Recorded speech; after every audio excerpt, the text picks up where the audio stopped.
നമസ്തേ, രാജ്യം രാജ്യാന്തരത്തിലേക്ക് സ്വാഗതം. ഞാൻ അനഘ. ആദ്യം നോക്കാം പ്രധാന വാർത്തകൾ. किरणों ने भव्य तिलक किया है. भगवान श्री राम का जीवन, उनके राज्य से मिलने वाली सुशासन की प्रेरणा, രാജ്യത്തിന്റെ നിർമ്മിതിയിൽ ശ്രീരാമന്റെ സാന്നിധ്യം വളരെ വലുതാണെന്ന് പ്രധാനമന്ത്രി. സൂര്യതിലകം ചാർത്തിയ രാംലല്ലയുടെയും രാമസേതുവും കാണാൻ സാധിച്ചത് ഭാഗ്യമെന്ന് നരേന്ദ്രമോദി. രാമേശ്വരത്ത് പാമ്പൻ റെയിൽ പാലം രാജ്യത്തിന് സമർപ്പിച്ചു. രാമനാഥ ക്ഷേത്രത്തിൽ ദർശനം നടത്തി. രാമരാജ്യോത്സവത്തിൽ രാജ്യം. അയോധ്യയിൽ ഇന്ന് 2 ലക്ഷം ദീപം തെളിയും.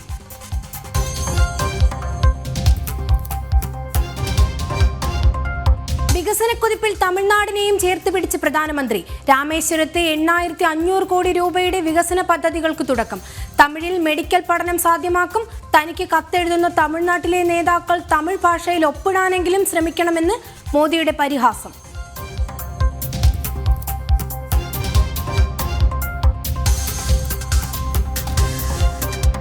ഏക സിവിൽ കോഡ് രാജ്യത്ത് അനിവാര്യം. നിർണായക നിർദ്ദേശവുമായി കർണാടക ഹൈക്കോടതി.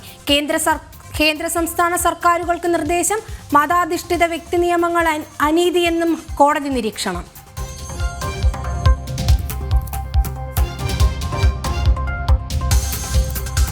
പിണറായിക്ക് തിരിച്ചടി. MA Baby CPM general secretary.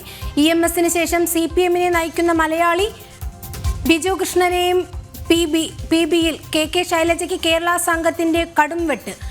PK ശ്രീമതിക്ക് പ്രായത്തിലിളവ്. കേന്ദ്ര കമ്മിറ്റിയിലേക്ക് മത്സരിച്ച DL കാരാട് തോറ്റു.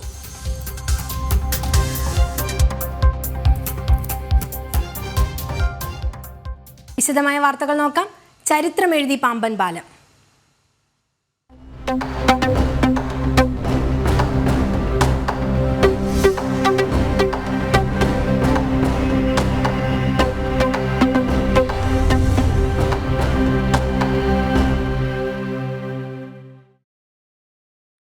രാജ്യത്തെ ആദ്യ വെർട്ടിക്കൽ ലിഫ്റ്റ് റെയിൽവേ കടൽപ്പാലം രാജ്യത്തിന് സമർപ്പിച്ച് പ്രധാനമന്ത്രി.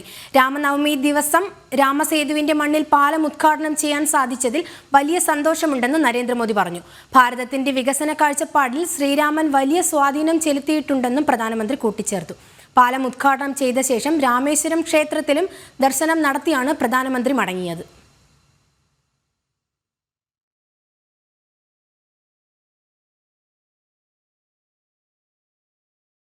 രാമേശ്വരത്തെത്തിയ പ്രധാനമന്ത്രി നരേന്ദ്രമോദി തമിഴ്നാടിന് സമ്മാനിച്ചത് 8,300 കോടി രൂപയുടെ വികസന പദ്ധതികൾ. കേന്ദ്ര സർക്കാർ നടപ്പിലാക്കിയ റെയിൽ റോഡ് പദ്ധതികൾ തമിഴ്നാടിന്റെ വികസനത്തിന് ആക്കം കൂട്ടുമെന്ന് പ്രധാനമന്ത്രി പറഞ്ഞു. 2014 മുൻപ് 900 കോടി രൂപ മാത്രമാണ് റെയിൽ ബജറ്റിൽ നീക്കിവെച്ചതായി BJP സർക്കാർ നൽകിയത്. 6,000 കോടി രൂപയ്ക്ക് മുകളിലാണെന്നും പ്രധാനമന്ത്രി ചൂണ്ടിക്കാട്ടി.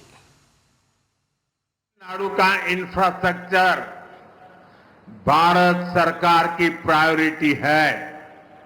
बीते 1 दशक में तमिलनाडु का रेलवे बजट 7 टाइम्स से ज्यादा इंक्रीज किया गया है.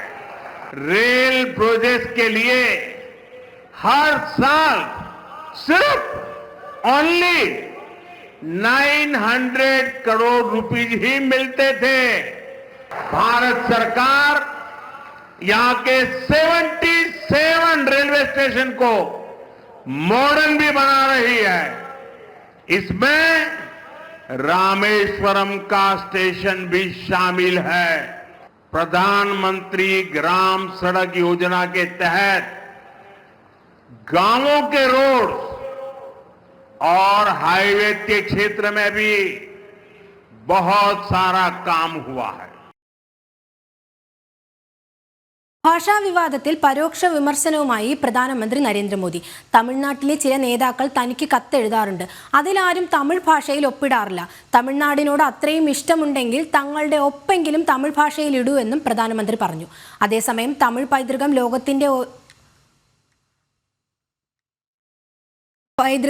തമിഴിന്റെ ഓരോ ഭാഷ ഇടങ്ങളിൽ എത്തിക്കാനാണ് കേന്ദ്ര സർക്കാരിന്റെ ശ്രമമെന്നും പ്രധാനമന്ത്രി കൂട്ടിച്ചേർത്തു.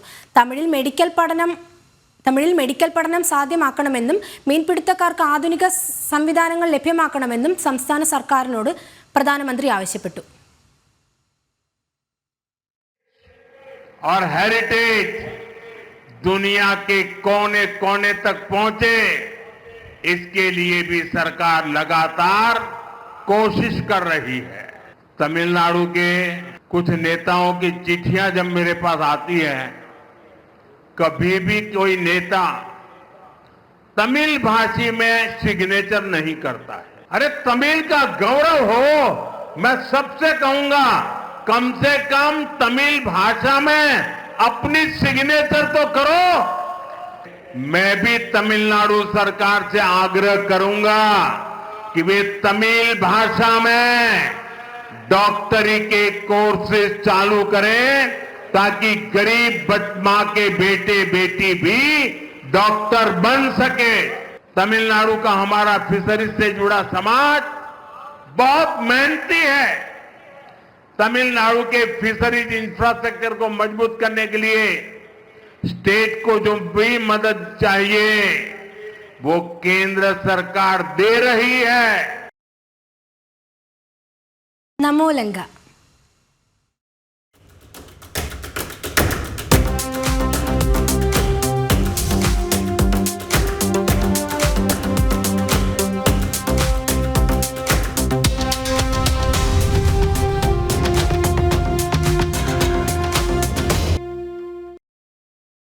ശ്രീലങ്കയിൽ ഭാരതത്തിന്റെ പിന്തുണയോടെ പൂർത്തീകരിച്ച റെയിൽവേ ട്രാക്ക് നവീകരണത്തിന്റെയും സിഗ്നലിംഗ് പദ്ധതികളുടെയും ഉദ്ഘാടനം നടന്നു. പ്രധാനമന്ത്രി നരേന്ദ്രമോദിയും ശ്രീലങ്കൻ പ്രസിഡന്റ് അനുരകുമാര ദിസനായകനും ചേർന്നാണ് ഉദ്ഘാടനം നിർവഹിച്ചത്. അനുരാധപുരയിലെ മഹാബോധി ക്ഷേത്രത്തിലും പ്രധാനമന്ത്രി സന്ദർശനം നടത്തി. നിരവധിയായ വികസന പ്രവർത്തനങ്ങളാണ് ഭാരതം ശ്രീലങ്കയിൽ നടത്തുന്നത്. പശ്ചാത്തല സൗകര്യ വികസന രംഗത്ത് മികച്ച പിന്തുണ ഭാരതം നൽകുന്നുണ്ട്. ഇത്തരത്തിൽ ശ്രീലങ്കയിൽ നടപ്പാക്കിയ മഹോ ഒമാൻതായ് റെയിൽവേ ലൈനിലെ പാളങ്ങളുടെ നവീകരണവും ആധുനിക സിഗ്നൽ സംവിധാനത്തിന്റെ ഉദ്ഘാടനവും പ്രധാനമന്ത്രി നരേന്ദ്രമോദിയും ശ്രീലങ്കൻ പ്രസിഡന്റ് അനുരാകുമാര ദിസനായകയെയും ചേർന്ന് നിർവഹിച്ചു.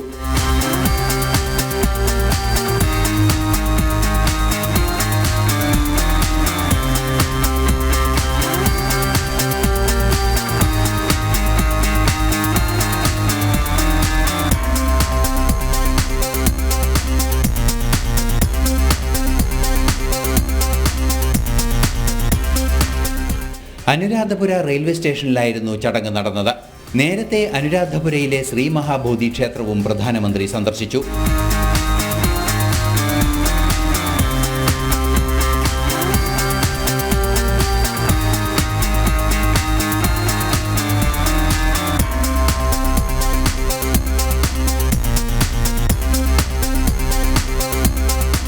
ഊഷ്മളമായ സ്വീകരണവും യാത്രയയപ്പുമാണ് പ്രധാനമന്ത്രിക്ക് ശ്രീലങ്കയിൽ ലഭിച്ചത്. മിത്രവിഭൂഷൺ ബഹുമതി നൽകി ഭാരതത്തിന്റെ പ്രധാനമന്ത്രിയെ ശ്രീലങ്ക ഇന്നലെ ആദരിച്ചിരുന്നു. ഭാരതവുമായുള്ള ശക്തമായ ബന്ധം തുടരണമെന്ന ശ്രീലങ്കയുടെ നിലപാടിനെ തുറന്നു കാണിക്കുന്നതായിരുന്നു പ്രധാനമന്ത്രിക്ക് ലഭിച്ച അംഗീകാരം. ഇന്റർനാഷണൽ ഡെസ്ക്, ജനം. MA ബേബിയെ CPM ജനറൽ സെക്രട്ടറിയായി പ്രഖ്യാപിച്ചതിന് പിന്നാലെ 84 അംഗ കേന്ദ്ര കമ്മിറ്റി നിലവിൽ വന്നു. അതേസമയം കേന്ദ്ര കമ്മിറ്റി പട്ടികയ്ക്കെതിരെ മഹാരാഷ്ട്രയിൽ നിന്നുള്ള DL കരട് മത്സരിച്ചത് നേതൃത്വത്തെ ഞെട്ടിച്ചു. പുതിയ കേന്ദ്ര കമ്മിറ്റി പാനലിൽ 19 മലയാളികളാണ് തിരഞ്ഞെടുക്കപ്പെട്ടത്. 30 പുതുമുഖങ്ങളും കമ്മിറ്റിയിൽ ഇടം പിടിച്ചു. EMS നമ്പൂതിരിപ്പാടിന് ശേഷം CPM ജനറൽ സെക്രട്ടറിയാകുന്ന മലയാളിയാണ് MA ബേബി. CPM എന്നാൽ കമ്മ്യൂണിസ്റ്റ് പാർട്ടി ഓഫ് കേരളയായി ക്ഷയിച്ചിരിക്കുന്ന കാലത്താണ് MA ബേബിയുടെ സ്ഥാനാരോഹണം. തെരഞ്ഞെടുപ്പ് രംഗത്തും സമരരംഗത്തും CPIM പൂർണ്ണമായി പരാജയപ്പെട്ടെന്ന് പാർട്ടി കോൺഗ്രസിൽ അവതരിപ്പിച്ച സംഘടനാ റിപ്പോർട്ട് തന്നെ വ്യക്തമാക്കിയിരുന്നു. കഴിഞ്ഞ കണ്ണൂർ പാർട്ടി കോൺഗ്രസിന് ശേഷം നടന്ന 13 നിയമസഭാ തെരഞ്ഞെടുപ്പുകളിൽ 12 CPMന് 1% വോട്ട് പോലുമില്ല. സംഘടനാ സംവിധാനമുള്ളത് കേരളത്തിൽ മാത്രം. അതായത് CPIM അതിന്റെ ചരിത്രത്തിലെ ഏറ്റവും വലിയ തകർച്ച നേരിടുന്ന കാലത്താണ് MA ബേബി ജനറൽ സെക്രട്ടറി ആകുന്നത്. കൊല്ലം ജില്ലയിലെ പ്രാക്കുളത്ത് 1954 ഏപ്രിൽ 5 ജനിച്ച ബേബിക്ക് ഇന്നലെ 71 തികഞ്ഞു. SFIയുടെ പൂർവ്വരൂപമായ KSFിലൂടെയായിരുന്നു രാഷ്ട്രീയ പ്രവേശനം. SFIയുടെ കേരള പ്രസിഡന്റും അഖിലേന്ത്യാ പ്രസിഡന്റുമായി രാജ്യസഭാ അംഗമായിരുന്ന ബേബി VS അച്യുതാനന്ദൻ മന്ത്രിസഭയിൽ വിദ്യാഭ്യാസ മന്ത്രിയായിരുന്നു. 2014 കൊല്ലം ലോക്സഭയിൽ നിന്ന് മത്സരിച്ചുവെങ്കിലും ദയനീയമായി പരാജയപ്പെട്ടു. കഴിഞ്ഞ ഏതാനും വർഷങ്ങളായി ഡൽഹി കേന്ദ്രീകരിച്ച് പ്രവർത്തിക്കുന്ന പോളിറ്റ് ബ്യൂറോ അംഗമാണ്. സുന്ദരയ്യ EMS, ഹർകിഷൻ സിംഗ് സുർജിത്, പ്രകാശ് കാരാട്ട്, സീതാറാം യെച്ചൂരി എന്നിവരുടെ പിൻഗാമിയായി 6ാമത്തെ ജനറൽ സെക്രട്ടറിയാണ് MA ബേബി. ബംഗാളിലും ത്രിപുരയിലും പോലും തിരിച്ചുവരവിന് ഒരു സാധ്യതയുമില്ലാത്ത കാലത്ത് പാർട്ടിയെ നയിക്കുക എന്ന കടുത്ത ബാധ്യതയാണ് MA ബേബിക്ക് മുന്നിലുള്ളത്. ജനം, ഡൽഹി. ആയുധം വെച്ച് കീഴടങ്ങി മാവോയിസ്റ്റ് ഭീകരർ. തെലങ്കാന ഛത്തീസ്ഗഡ് അതിർത്തിയിലാണ് 86 ഭീകരർ കീഴടങ്ങിയത്. കീഴടങ്ങുന്നവർക്ക് സംരക്ഷണം ലഭിക്കുമെന്നും അല്ലെങ്കിൽ കടുത്ത നടപടി നേരിടേണ്ടി വരുമെന്നും കേന്ദ്ര ആഭ്യന്തരമന്ത്രി അമിത്ഷാ കഴിഞ്ഞ ദിവസം മുന്നറിയിപ്പ് നൽകിയിരുന്നു. ഏരിയ കമ്മിറ്റി അംഗങ്ങൾ ഉൾപ്പെടെ 86 കമ്മ്യൂണിസ്റ്റ് ഭീകരരാണ് ആയുധം വെച്ച് കീഴടങ്ങിയത്. തെലങ്കാനയിൽ ഛത്തീസ്ഗഡ് അതിർത്തിയോട് ചേർന്ന് ഭദ്രാദി കോതഗുഡം മേഖലയിലാണ് ഭീകരർ സുരക്ഷാ സേനയ്ക്ക് മുൻപിൽ കീഴടങ്ങിയത്. കേന്ദ്ര സംസ്ഥാന സർക്കാരുകൾ നിർദ്ദേശിച്ച പുനരധിവാസ പദ്ധതിയുടെ ഭാഗമായ നിയമസഹായവും പദ്ധതികളും കീഴടങ്ങിയവർക്ക് ഉറപ്പാക്കുമെന്ന് ഉന്നത ഉദ്യോഗസ്ഥർ അറിയിച്ചു. ഈ വർഷം ഇതുവരെ 224 മാവോയിസ്റ്റുകളാണ് തെലങ്കാനയിൽ സുരക്ഷാ സേനയ്ക്ക് മുൻപിൽ കീഴടങ്ങിയത്. ഒന്നുകിൽ കീഴടങ്ങുക അല്ലെങ്കിൽ കടുത്ത നടപടി നേരിടേണ്ടി വരുമെന്ന് കഴിഞ്ഞ ദിവസം ഛത്തീസ്ഗഡിൽ ദന്തേവാഡയിൽ സംസാരിക്കവേ മാവോയിസ്റ്റ് ഭീകരർക്ക് കേന്ദ്ര ആഭ്യന്തരമന്ത്രി അമിത്ഷാ മുന്നറിയിപ്പ് നൽകിയിരുന്നു. വെടിയൊച്ചകൾ ജനങ്ങളുടെ സമാധാനം കളഞ്ഞിരുന്ന കാലം കഴിഞ്ഞെന്നും വികസനത്തിന്റെ പാതയിൽ ആയുധവുമായി തടസ്സം നിൽക്കരുതെന്നും അമിത്ഷാ വ്യക്തമാക്കിയിരുന്നു. ഇതിന് പിറകെയാണ് തെലങ്കാന ഛത്തീസ്ഗഡ് അതിർത്തിയിൽ ഭീകരർ കീഴടങ്ങിയത്. ഛത്തീസ്ഗഡിൽ കഴിഞ്ഞ 3 മാസത്തിനിടെ 521 ഭീകരർ കീഴടങ്ങിയിട്ടുണ്ട്. ജനം, ഡൽഹി. ഗാസയിൽ കൊല്ലപ്പെട്ട പാലസ്തീനിയൻ റെഡ് ക്രസന്റ് സൊസൈറ്റി സന്നദ്ധ സേവകർക്ക് ഹമാസ് ബന്ധമെന്ന് ഇസ്രായേൽ. സംശയകരമായ രീതിയിൽ എത്തിയതിനെ തുടർന്നാണ് ആക്രമിച്ചതെന്ന് ഇസ്രായേൽ വിശദീകരണം. ഹമാസ് ഭീകരൻ സഞ്ചരിച്ച വാഹനത്തെ പിന്തുടർന്നാണ് രക്ഷാപ്രവർത്തകരുടെ വാഹനവ്യൂഹം എത്തിയതെന്നും ഇസ്രായേൽ സേന അറിയിച്ചു. മാർച്ച് 23-നാണ് ആക്രമണം നടന്നത്. ആക്രമണത്തിൽ 15 റെഡ് ക്രസന്റ് വളണ്ടിയർമാർ കൊല്ലപ്പെട്ടു. ഇക്കൂട്ടത്തിൽ ചിലർക്ക് ഹമാസുമായി ബന്ധമുണ്ടെന്നാണ് ഇസ്രായേലിന്റെ ആരോപണം. മാത്രമല്ല, ഇവർ സഞ്ചരിച്ചിരുന്ന വാഹനവ്യൂഹത്തിന് മുന്നിലായി ഹമാസ് ഭീകരർ സഞ്ചരിച്ച വാഹനവും ഉണ്ടായിരുന്നു. മുൻകൂർ നൽകിയ പദ്ധതി പ്രകാരമല്ല റെഡ് ക്രസന്റ് വളണ്ടിയർമാർ എത്തിയത്. ഇരുട്ടിൽ സംശയകരമായ രീതിയിൽ എത്തിയതിനെ തുടർന്നാണ് ആക്രമിച്ചതെന്നും ഇസ്രായേൽ പ്രതിരോധ സേന അറിയിച്ചു.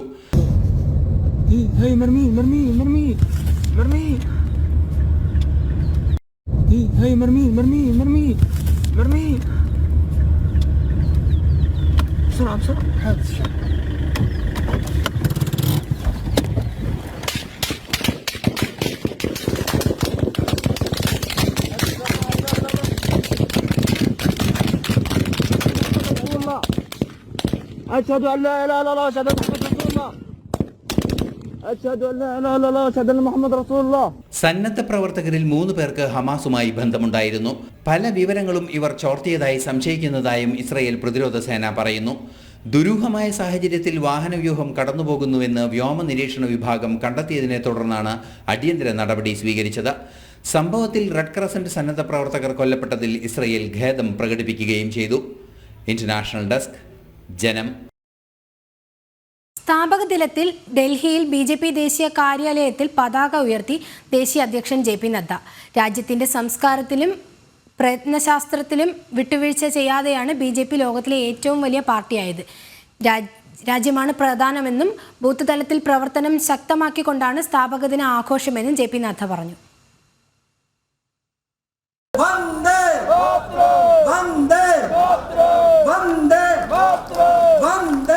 ഡൽഹിയിൽ ദീൻദയാൽ ഉപാധ്യായ മാർഗിലെ BJP ദേശീയ കാര്യാലയത്തിൽ ദേശീയ അധ്യക്ഷൻ JP നദ്ദ പാർട്ടി നേതാക്കൾക്കും പ്രവർത്തകർക്കുമൊപ്പമെത്തി പതാക ഉയർത്തി. തുടർന്ന് ശ്യാമപ്രസാദ് മുഖർജിയുടെയും ദീൻദയാൽ ഉപാധ്യായയുടെയും പ്രതിമയിൽ പുഷ്പാർച്ചന നടത്തി.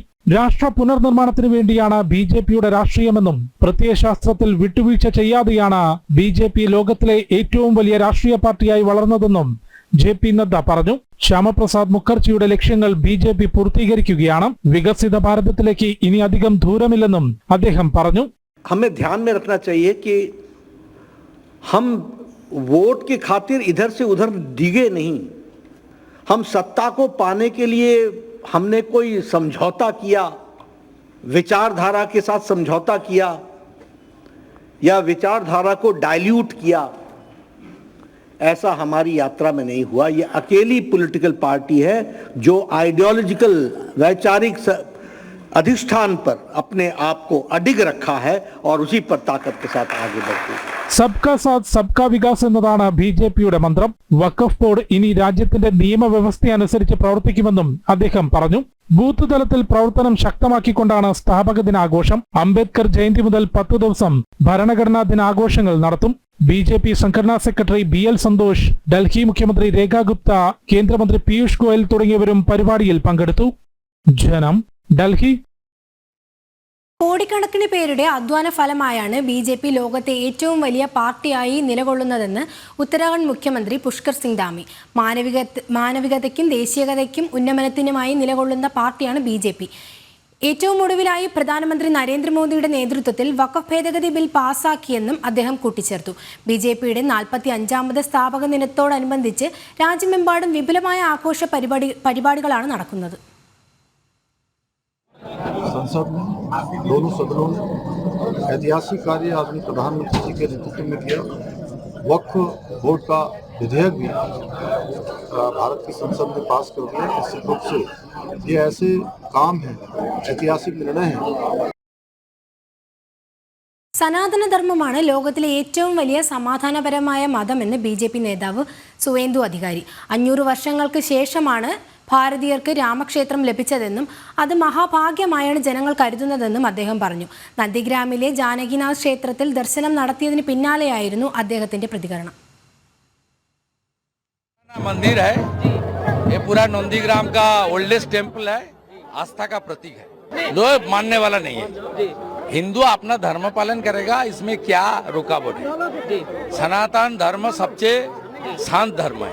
आपने अयोध्या का जिक्र किया, एक है तो सिर्फ का भी जिक्र किया है, आज एक है तो सिर्फ का भी जिक्र किया, अयोध्या का भी जिक्र किया। और जो 500 साल बाद अयोध्या का राम मंदिर मिला, ये हमारी सबसे बड़ा सौभाग्य है. പാർലമെന്റ് പാസാക്കിയ വഖഫ് നിയമ ഭേദഗതിക്ക് രാഷ്ട്രപതിയുടെ അംഗീകാരം. ഇന്നലെ രാത്രി രാഷ്ട്രപതി ദ്രൗപദി മുർമു ഒപ്പുവെച്ചതോടെ കേന്ദ്ര സർക്കാർ വിജ്ഞാപനം പുറത്തിറക്കി. നിയമ ഭേദഗതിക്കെതിരെ പ്രതിഷേധം സംഘടിപ്പിക്കുമെന്ന് മുസ്ലിം വ്യക്തി നിയമ ബോർഡ് വ്യക്തമാക്കി. അതേസമയം കോൺഗ്രസിന് മുസ്ലിം എന്നത് വോട്ട് ബാങ്ക് മാത്രമാണെന്ന് സംയുക്ത പാർലമെന്ററി കമ്മിറ്റി ചെയർമാൻ വിമർശിച്ചു. മണിക്കൂറുകൾ നീണ്ട ചർച്ചകൾക്കൊടുവിൽ പാർലമെന്റിന്റെ ഇരുസഭകളും പാസാക്കിയ വഖഫ് നിയമ ഭേദഗതിക്ക് രാഷ്ട്രപതി അംഗീകാരം നൽകി. ഇന്നലെ രാത്രി ബില്ലിൽ രാഷ്ട്രപതി ദ്രൗപദി മുർമു ഒപ്പുവെച്ചതോടെ കേന്ദ്ര സർക്കാർ വിജ്ഞാപനം പുറത്തിറക്കി. നിയമവുമായി ബന്ധപ്പെട്ട ചട്ടങ്ങളും ഉടൻ പുറത്തിറക്കും. നിർണായകമായ നിയമ ഭേദഗതിയാണ് പ്രാബല്യത്തിൽ വന്നതെന്നും സ്വാതന്ത്ര്യത്തിന് ശേഷം ആദ്യമായാണ് ലോക്സഭയിലും രാജ്യസഭയിലും ഒരു ബില്ലിനെ കുറിച്ച് ഇത്രയും നീണ്ട ചർച്ചകൾ നടന്നതെന്നും സംയുക്ത പാർലമെന്ററി കമ്മിറ്റി ചെയർമാൻ ജഗദാംബിക പാൽ MP പറഞ്ഞു. നിയമ ഭേദഗതിക്കെതിരെ സുപ്രീം കോടതിയെ സമീപിച്ച കോൺഗ്രസിന്റെ പ്രധാനപ്പെട്ട നേതാക്കൾ രാഹുലും പ്രിയങ്കയും സോണിയയും ഉൾപ്പെടെ ബില്ലിനെ കുറിച്ച് ഒരക്ഷരം സഭയിൽ പറഞ്ഞിട്ടില്ലെന്നും അദ്ദേഹം ചൂണ്ടിക്കാട്ടി. और न कोई तर्क राज्यसभा में सोनिया गांधी ने दिया। केवल ये कह देना, लोकसभा के ऊपर बयान दे देना उनका, सोनिया गांधी का, कि बुलडोज करके आज़ादी के बाद से 2:30 बजे रात तक, 11 बजे दिन से 2:30 बजे रात तक लोकसभा में चर्चा हुई संशोधन विधेयक पर, और 3:30 बजे 4 बजे रात तक राज्यसभा में चर्चा हुई. ആം ആദ്മിയും ഭേദഗതിക്കെതിരെ സുപ്രീം കോടതിയിൽ ഹർജി നൽകിയിട്ടുണ്ട്. കൂടാതെ ബില്ലിൽ ഒപ്പുവെക്കരുതെന്ന് മുസ്ലിം വ്യക്തി നിയമ ബോർഡും മുസ്ലിം ലീഗും രാഷ്ട്രപതിക്ക് കത്ത് നൽകിയിരുന്നു. അതേസമയം വഖഫ് അനധികൃത കയ്യേറ്റത്തിൽ ഭൂമി നഷ്ടപ്പെടുമെന്ന് ആശങ്കയുള്ള ആയിരക്കണക്കിന് ജനങ്ങൾക്ക് ആശ്വാസമാകുന്ന നിയമ ഭേദഗതിയാണ് പ്രാബല്യത്തിൽ വന്നതെന്ന് BJP വ്യക്തമാക്കി. ജനം, ഡൽഹി. ഏക സിവിൽ കോഡ് നടപ്പാക്കാൻ എല്ലാ ശ്രമങ്ങളും നടത്തണമെന്ന് കർണാടക ഹൈക്കോടതി. ഇന്ത്യൻ ഭരണഘടനയുടെ ലക്ഷ്യവും അഭിലാഷങ്ങളും കൈവരിക്കാൻ ഏക സിവിൽ കോഡ് അനിവാര്യമെന്നും ഹൈക്കോടതി വ്യക്തമാക്കി. മരണശേഷം മുസ്ലിം സ്ത്രീയുടെ സ്വത്തുക്കളുടെയും അവകാശം സംബന്ധിച്ച് കേസ് പരിഗണിക്കവെയാണ് കേന്ദ്ര സംസ്ഥാന സർക്കാരുകളോട് UCC നടപ്പാക്കണമെന്ന അഭ്യർത്ഥന കർണാടക ഹൈക്കോടതി മുന്നോട്ട് വച്ചത്. നാഗ്പൂരിൽ രാമനവമി ശോഭയാത്രയെ പുഷ്പവൃഷ്ടി നടത്തി സ്വീകരിച്ച് മുസ്ലിം സേവാ സമിതി പ്രവർത്തകർ. 2 പതിറ്റാണ്ടിലധികമായി തുടരുന്ന പതിവാണെന്നും സഹോദര്യത്തിന്റെ സന്ദേശമാണ് ഇത് പകർന്നു നൽകുന്നതെന്നും മുസ്ലിം സേവാ സമിതി പ്രവർത്തകർ പറഞ്ഞു.